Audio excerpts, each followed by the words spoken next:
вам скажут, скажи сейчас у нас здесь, что это интервью вот этим вот хлопцам ты давал под принуждением. Вы же скажете, что вы давали его под принуждением. Что вас принудили, заставили говорить то, что вы говорите сейчас. Согласился сам. Ну, по телефону поговорить с вами добровольно. Это понятно, что вы сейчас согласились добровольно. Но если вам в ФСБ скажут сказать на камеру, вот так само поставят перед вами там камеру, да, и скажут, а теперь скажи, что они тебя заставляли. Вы же скажете, что мы вас заставляли? Нет. Ну как же нет? Это же ФСБ. В стране, в которой нет свободы слова.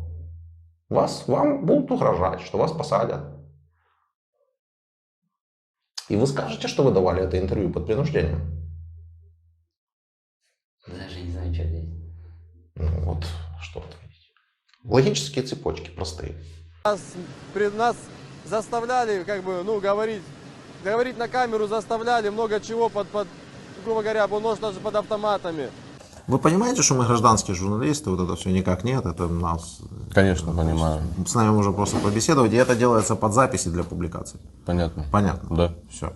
Кормили 2 раза в сутки, давали каши по 2-3 ложки. Тут, я думаю, вас кормят лучше, чем там, ну... Кормят, но я, наверное, честно набрал уже килограмм, наверное, 6 или 7. Обзывания, постоянно оскорбления. Вас в плену кормят лучше, чем там... Да тут и отношения, что вот даже у командиров все отношения полностью как к людям, ну, как люди поступают, так и поступают. Я просто не могу даже представить, как бы, конечно, как там они могут относиться. Здесь все по-человечески, здесь все просто. Как там относятся к нашим пленным, вы можете себе представить из того, как там относятся к вам. Не пленным, а к военным. Купались мы раз в месяц, ну, условий не было никаких, получается. Ну, очень было трудно, домой звонить не давали. Ты хочешь сказать, когда тебя взяли в плен, тебя не били? Нет, не били. Сигареты дают, купаться водят. В карты где играем. ты живешь, там в СИЗО или где? Нет, обычная комната, кровати, подушки, одеяло, все как у людей. Как дома, так я и живу. Книги читаем, даже пиццу давали. На День независимости. На День независимости давали пиццу, пирог приносили. Кормят хорошо. Набрал 5 килограмм. По лицу схуднул. Просто я тебе скажу, что вот здесь и глаза открываются по-другому. Ну, только давай сейчас не надо лишнего говорить, хорошо? Тебе еще сюда возвращаться и здесь жить. Как здоровье, Сашуль? Все нормально, лечат, все хорошо, все кормят вообще изумительно. Отношения тоже хорошие. Слава Богу, спасибо им большое. Сашуль, а там есть нормальные все условия такое? Да, все говорю, все хорошо. Ты в какой-то библиотеке, ты что, читать начал? Да, пришел книжку выбирать. Сейчас молодую гвардию заканчиваю читать, другую возьму. Я в прошлый раз, Саш, ты когда позвонила, я слова забыла, вообще как разговаривать, я до речи потеряла. Даже мне сестра, ну как у него здоровье? Я говорю, да я не знаю, я даже не спросила. Спасибо этим ребятам, что нашли вот такой позвонить, поэтому это просто прям... Это бальзам на душу, потому что мы живем неделями без новостей, без ничего, и это ожидание просто ужасно. Я смотрю, у тебя волосы пострижены, борода нет, ты специально не стрижешь? Да. Кормить не кормили, давали только воду пить, бутилированную. Я думал, это ДНРовские ополченцы. Ну, потому что мы находились в таком Донецкой, да, республике, если не ошибаюсь, Лисичанск. Нет, вы так думаете, что она Донецкая республика. На самом деле это область Украины. Донецкая область Украины. Если бы вы не воспринимали Украину как нечто подконтрольное России, или как государство, которому Россия почему-то имеет право диктовать что-то, вы бы вообще не использовали бы никогда такие эпитеты, как республика какая-то или еще что-то. Если бы вы вообще не думали про Украину, вообще вот просто у себя в России, просто перестали думать про Украину, вы бы увидели, как вам сразу начало лучше жить. Потому что у вас по телевизору все Украина. Вас почему-то интересует, кто в Украине, кого просит какой-то помощи. И вас уже не интересует срез мнений, да, на этом Донбассе. Реально большинство жителей вас просит помощи. Или большинство вообще по боку. Они просто живут себе и живут, не хотят ничего. Ни у кого ничего не просили. Нет, вы себе выводите вот это вот рыло Пушилина на экран, которое вам рассказывает, что он просит помощи. И вы уже считаете, что Донбасс просит помощи. Все. И поэтому это для вас Донецкая республика. Да и какая-то не республика, это просто область Украины. Независимая область независимой страны. Все. Независимого государства. Точно так же, как и автономная республика Крым. То есть мы с вами же прошли все эти этапы. Сначала туда заходят российские войска, потом там проводится референдум. Но референдум под дулами автоматов не проводится.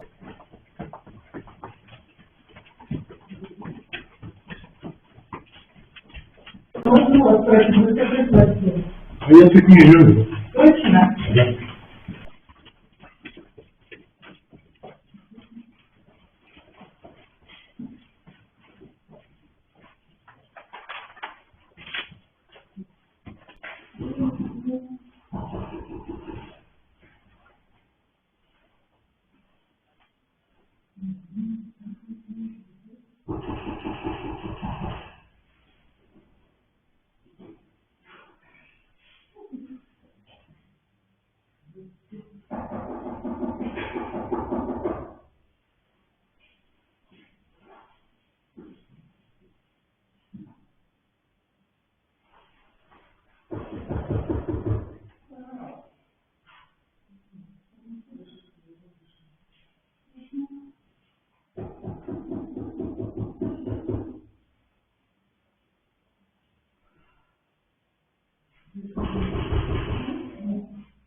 Все, потом ладно.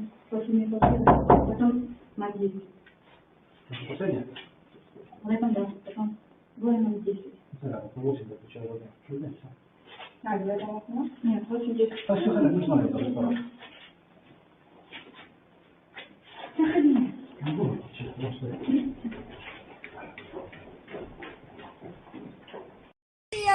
Выходим на голосование!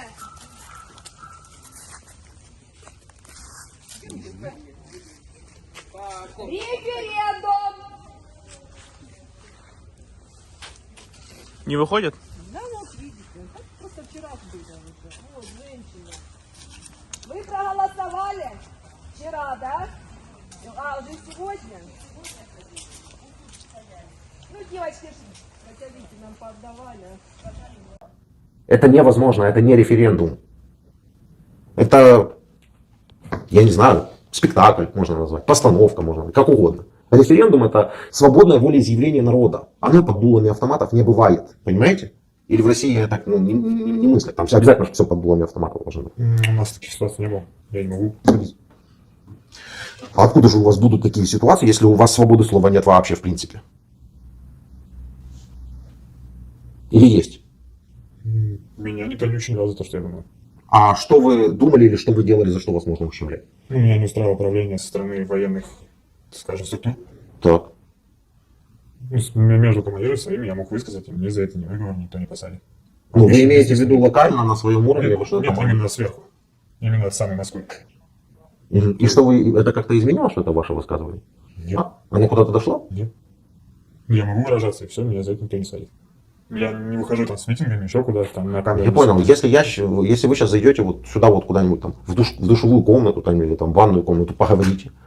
Да? Ну, я просто провожу аналогию. То есть фактически вы поговорили сам с собой, вам за это никто ничего не сделал, правильно? Практически так. Ну так да, за это да, в России даже не трогают, потому что он герой, он ходит разговаривает, что его трогать. А вот за это наказывают, я вам сейчас покажу. Попробуйте сделать вот так, или давайте попробуем За активистов вообще. Вы за активистов? За активистов, конечно.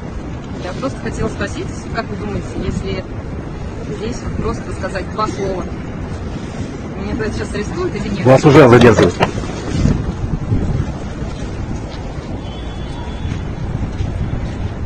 С ума сойти. С ума сойти. Вы это видели, нет?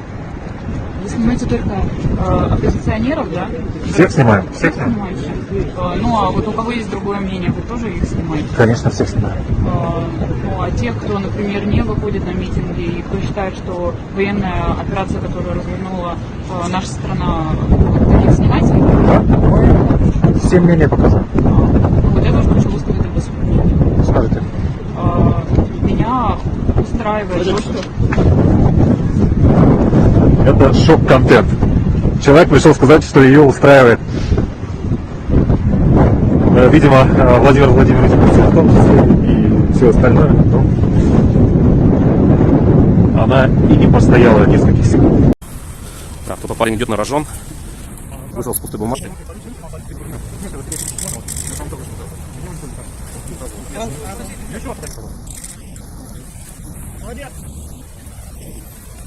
То есть у молодого человека чистый лист бумаги в руках.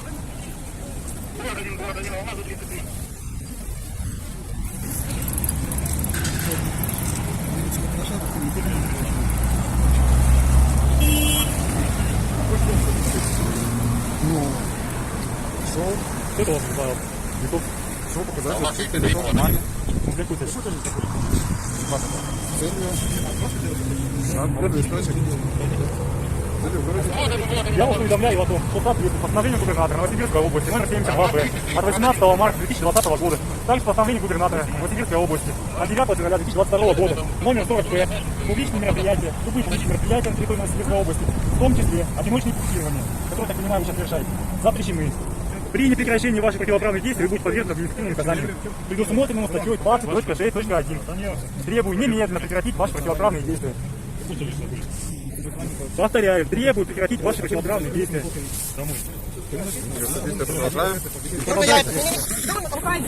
Все, забрали.